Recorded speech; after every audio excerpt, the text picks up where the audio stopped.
From Hollywood, it's time now for Gerald Mohr as... Johnny Dollar. Al Harper at Corinthian, Johnny. Hi, Al. I've got a case here you won't like, but the commission will be good if we beat it. How big is the policy? $200,000. Oh. Yeah, I'm afraid to tell you the rest. Why? It's in Hong Kong. Well, you haven't scared me yet. Johnny, the policyholders are people we've had trouble with before. I'm still not scared. No? You remember the Trans-Pacific Import-Export Office? Yeah. I sent flowers to the widow. Yeah. You still want to crack at it? No, but I will. Good. Al. Yeah? Now I'm scared.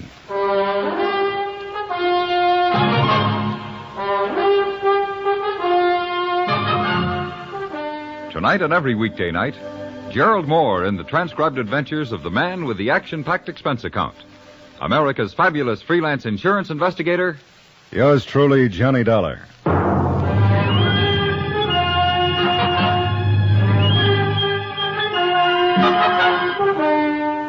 Expense account submitted by Special Investigator Johnny Dollar.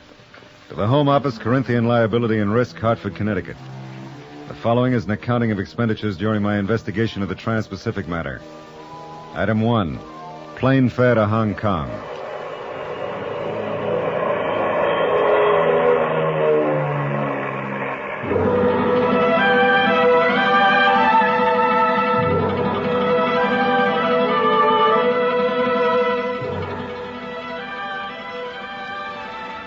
Over the bobbing head of my rickshaw boy, I found Hong Kong to be a city without simplicity, overburdened with the tragic complexities of war.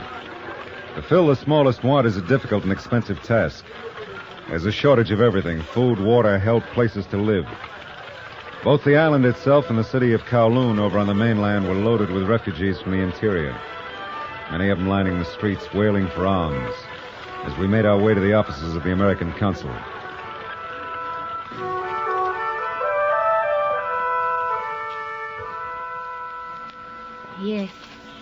Yes, it is true. Life is very difficult here. Now, where are they all going, Miss... Where is there for them to go? What do they do? How do they stay alive? Many of them don't. So many of them. It is not like this in your America? No. Has it ever been? Well, there was a civil war once. Books say that at times it was pretty bad. But not like this. Oh, never. Louisa, Yes, Mr. Grover. would you ask Mr. Dollar to step in, please? Yes, sir. Mr. Grover. I got it, thanks.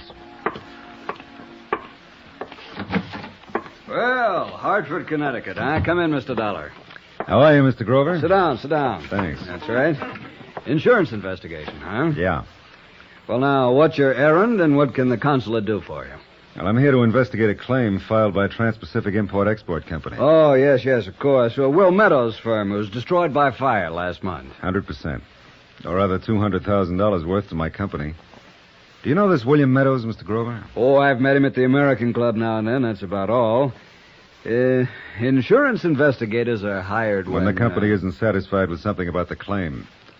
On this one, the fire was blamed on vandalism. Well, vandalism's become quite a popular pastime, across in Kowloon especially.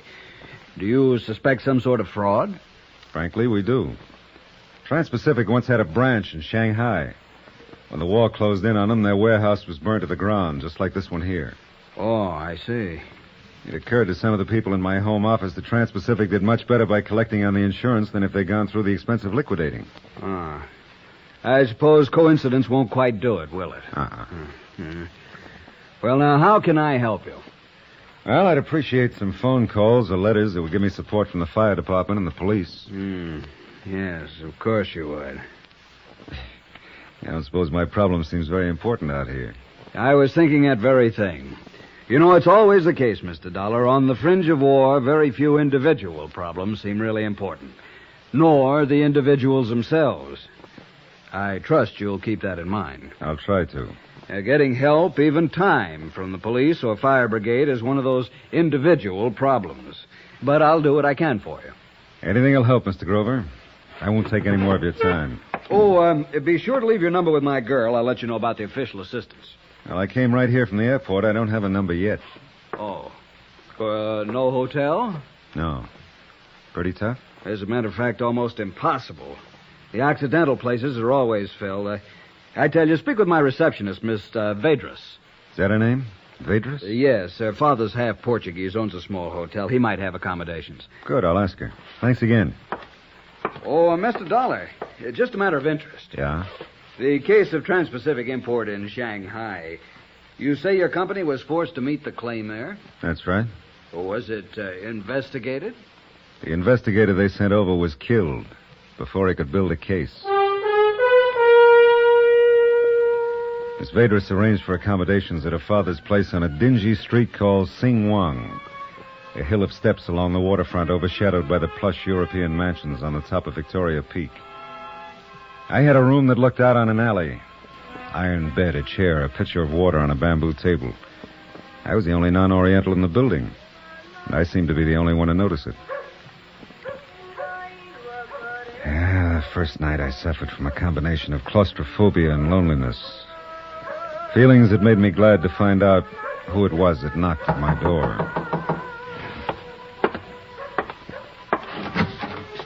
Well, hello. Mr. Grover asked me to tell you he has contacted a man named Harrison. He's at the fire control office. Oh? Mr. Grover also asked me to tell you that Mr. Harrison will see you tomorrow morning. Good. Won't you come in? Come on in. Thank you. Are you comfortable? Thanks to you, this is fine. I don't have much to offer you. Cigarette, scotch, Miss Vedras?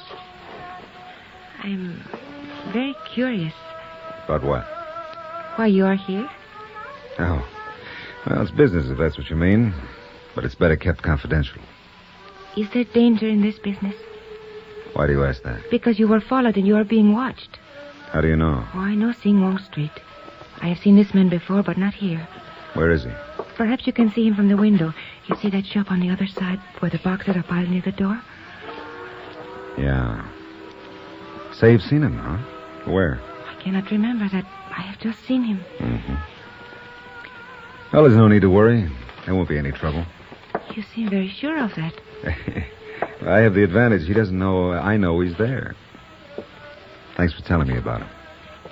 Perhaps you know who he is. No. I didn't think anybody knew I was in town. You will just let it go on, this watching? Well, there's not much choice. Let's talk about something else, huh? What's that song? Oh, it's a love song. About two lonely people who meet near a river. Oh. In America, the songs are a little different. Yes, I know. I like them. Do you know many Americans? Oh, yes. At the consulate office, I see them all the time. I want to marry one. I'd say he was a very lucky American. Oh, no, you don't understand. I don't mean there is only one. I want to marry an American who will take me away from China. There is no other way. You hate it that much? There's nothing else to do but hate it.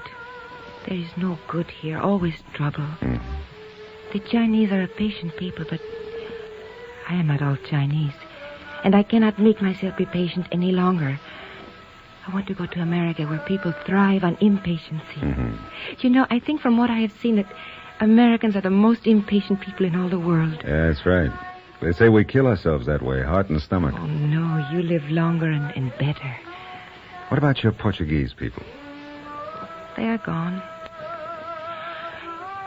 You think I'm wrong to be this way? No, I didn't say that. I hope you find your American, Miss Vedras. You want me to go now? I think you better. I'll see you tomorrow. Yes. Good night.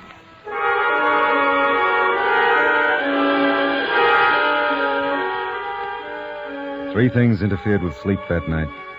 The pleading in the eyes of the girl. The smells and sounds that drifted into my room from the restless, crowded city. And the watcher who was still at his station across the street when I turned out my light.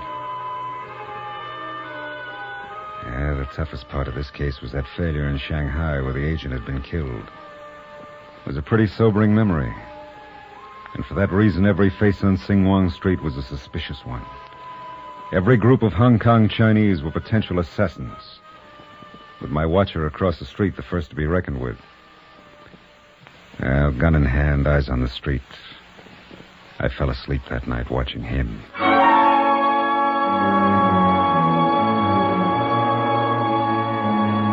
morning, there was a different man in his place. I was followed to the office of Harrison, chief of the fire brigade, who it developed couldn't see me after all. So with time on my hands, I decided to talk to William Meadows, head of Trans-Pacific, the firm I'd come to investigate.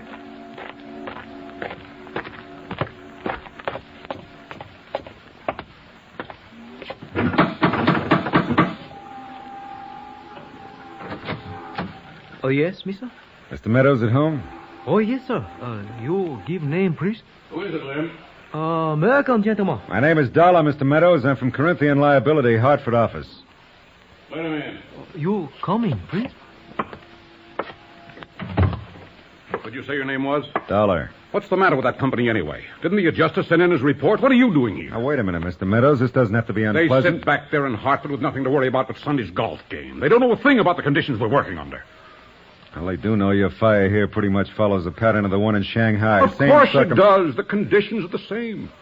Including the, quote, starving refugees, unquote, who killed and robbed the investigator? Careless people are dying here every day. It can happen pretty easy. Now say what you have to say and get out of here. It's very little, Mr. Meadows. I came here mainly to get my reaction to you. I have. You jumped to the conclusion you were under suspicion before I got through that door. You're on the defensive, so you gotta have a reason to be. Show him out, Lim. You come now, Mr. Now, wait a minute. More important, you're having me followed. You gotta be afraid of me. Please, Hold Mr. on, Dollar. hold on. I'm not afraid of you, Dollar, or what you might find or what you might try to do. My warehouse burnt down here, and that dandy little company of yours is going to pay the claim. True, I don't like your snooping around. I don't like you coming here like this, and you know it. No man would. And that's the biggest parcel of information you'll get from me. And I'll go elsewhere. Good idea. Have your dreams, Dollar, but have them someplace else. Go snoop through the ashes. Mainly, just get out of here. Now, Mr. Dollar. I can find the door.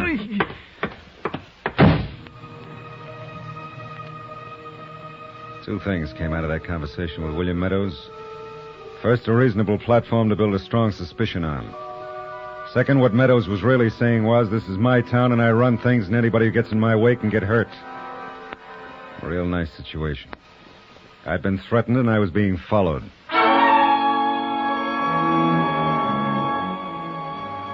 Expense account item 2. $7 for a bottle of scotch. I rickshawed back to my hotel, locked myself in, and took up my vigil by the window. Yeah, same man watching from across the street. Same kind of night. In a city where life was supposedly so cheap, mine began to grow expensive.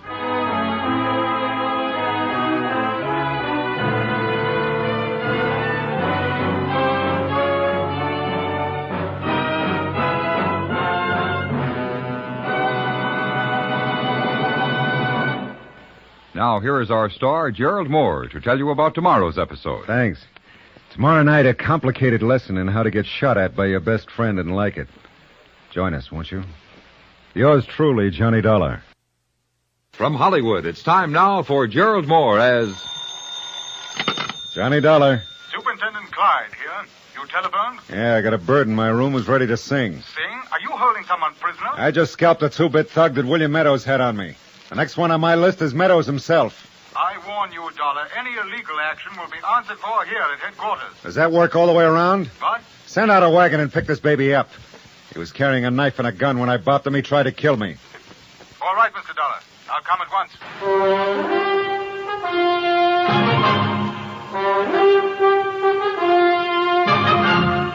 Tonight and every weeknight, Gerald Mohr in the transcribed adventures of the man with the action-packed expense account. America's fabulous freelance insurance investigator. Yours truly, Johnny Dollar.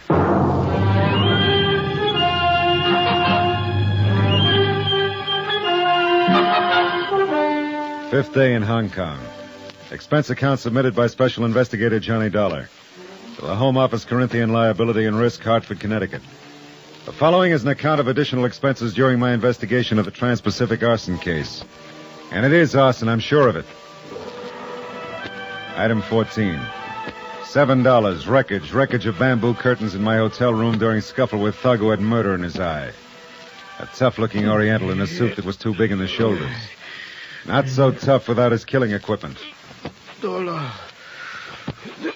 Not so fast, buddy. We got business. Okay, who sent you? Meadows? Yes, Meadows. That's better. Now, let's have the rest of it, including burning down a warehouse to collect... Just a moment, Mr. Dollar. Just one moment. What's going on here? I'm trying to find out, Mr. Clyde. Well, that's enough. Wilson, take Mr. Dollar's gun. Not mine, his. I took it from him. Nevertheless. All right, here. Well, now. This is the man you apprehended? Penlew? You know him? I've seen him. Well, you know his name, and I know he works for Meadows, and that he's been following me and tried to kill me. It ought to be enough for you to go to work on. One thing at a time, Mr. Dollar. Are you sure this man is in the employ of William Meadows? He just told me. Under duress? Sure, I'd arrest him. I'd arrest anybody with that kind of equipment, wouldn't you? Now, calm down, old boy. A warehouse is burned to the ground. A girl is killed. There's an attempted murder, and you say calm down. I repeat it, calm down. All right, men, you take him to headquarters. We'll see what he has to say about all this. Why don't we see right here? And then, if you can throw any light on the matter, we'll proceed further. I don't get you. The department and I have stood for all of the badgering we will from you, Mr. Dollar. Your case of arson against William Meadows consists of nothing but notarized statements from people who could have said almost anything. Their accusations with regard to the murder of that poor girl do bear consideration. But they are also very inconclusive. And you haven't done anything about it either. We do things our way, Mr. Dollar, in spite of your insurance company. Well, what about him, that Penlew? Well, he'll be questioned, most thoroughly. Then we shall proceed, or drop the whole matter. Really? Well, I'm proceeding right now. Yes, I heard you on the phone. You said you were going to get Meadows. I'm going to get a confession from him. Mr. Dollar, I checked on you as an investigator quite thoroughly. Thank you. You have a reputation in your United States, an enviable one. I can't disregard that. But I cannot disregard either the fact that this case is very complex and must be investigated cautiously. Now, we'll question this man in our way and for our reasons. Then I'll let you know the results. Well, what about my case? That will come out eventually. I didn't have to call you, but I did, because I thought at least you'd be convinced that now's the time to get Meadows and help me. I can see I was wrong. Wait one moment. Where are you going? Out. Mr. Dollar, I have no reason to arrest you right now, but I will if you do anything out of line. I will be contacting you, and I suggest that you wait here. I didn't wait. Expense account item 15. $48 American for rental on 1935 Packard. I got tired of rickshaws.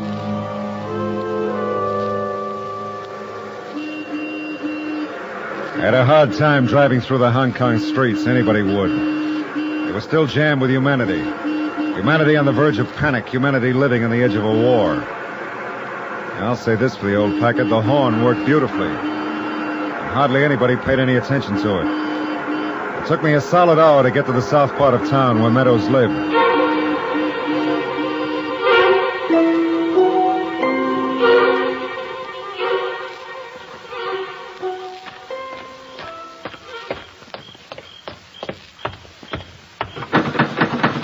Meadows! Meadows, open up! Somebody open up or I'll shoot the lock off. Who is it? Open this door. Hurry it up. Wait.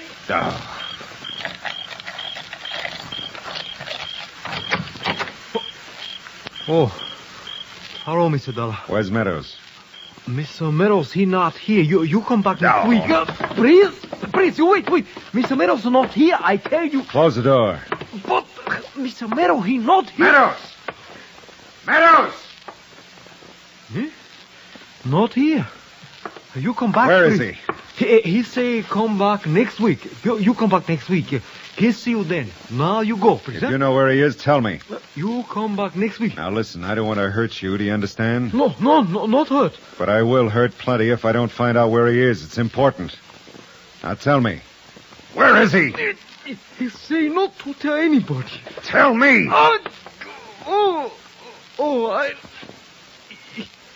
He go Kowloon. Kowloon, huh? Yes. You find him there. And you go with me. And if he's not there, then I hurt. Oh. I'll try again. Where is he? I tell you. Repulse Bay. What'd you say? Repulse Bay. Repulse Bay. That's on the other side of the island where the big hotel is? Yes. Yes, he there. Can I call him on the telephone? Yes. Yes, you call. Is he at the hotel? He got a cottage, number 7. Last one. Where's the telephone? Please, you not tell how you learned he there, please. Where's the telephone? Here. Telephone. Call the number, I'll talk. Now go ahead.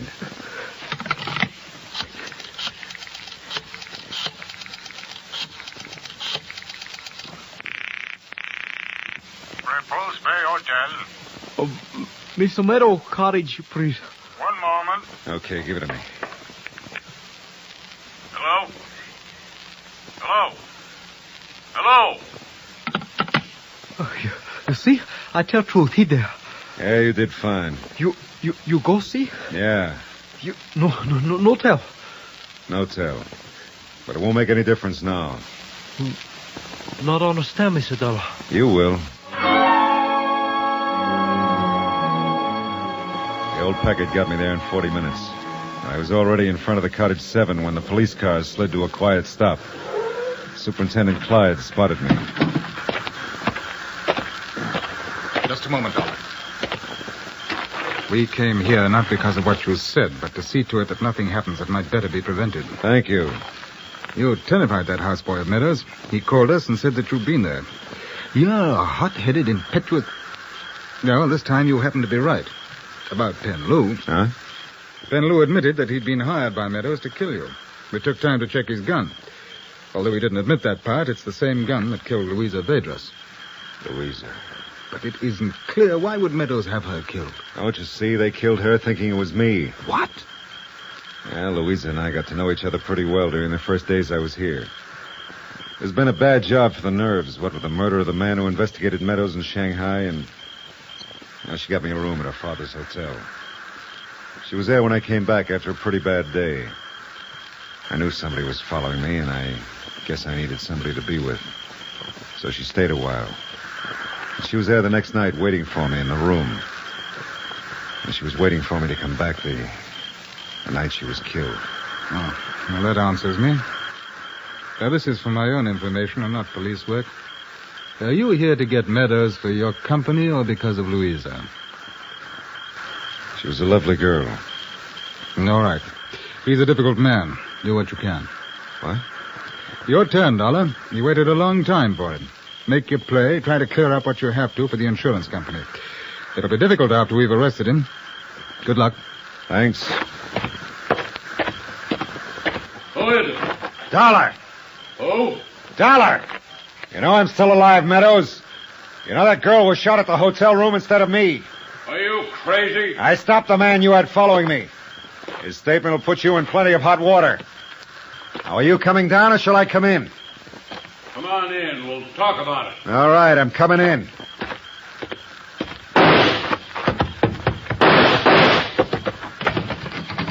Okay. Meadows! Come on down.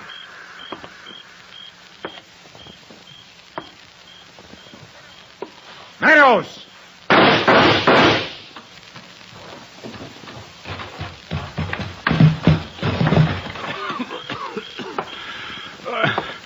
I told you. You should have known you wouldn't take me. I hit you, didn't I? Just in the arm. It'll be all right. Should have been your stomach. You're cashing in, Meadows. How about it? A statement. No. Tell it, Meadows, how you fired the warehouse and about the girl that can't hurt you now. I'll tell nothing. Dollar, are you all right? Meadows. You should have got you in. All right, Dollar.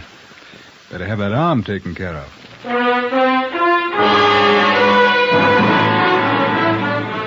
Expense account item 16. $43 even. Medical fees and hospital charges. I don't suppose it could be called hewing to the niceties of jurisprudence since Meadows was dead. And he refused before dying to speak or write his confession, but There were 2 police carloads of witnesses who took the fact that he had opened fire as an acceptable admission of guilt. Same thing cleared me legally on the grounds of self-defense. I had hoped it would clear my mind, but it hasn't. Louisa Vedras is still there. I guess she always will be. Item 17, same as item 1. Plane fare back to the United States. Expense account total, $4,515 into 5th day. Yours truly, Johnny Dollar.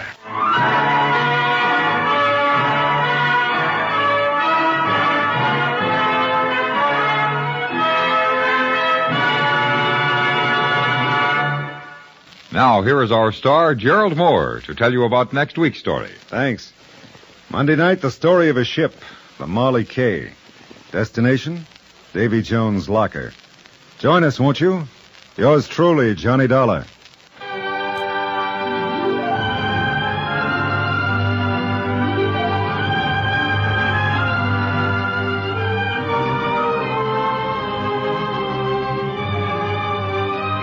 Yours truly, Johnny Dollar, is produced in Hollywood. Written by E. Jack Newman and Gil Dowd, the entire production is under the direction of Jack Johnstone. Heard in the cast were Lillian Bayef, Will Wright, Tony Barrett, Harry Bartell, and Ben Wright. Be sure to join us on Monday night, same time and station, for another exciting episode of Yours truly, Johnny Dollar. George Wolfe speaking. This is the CBS Radio Network.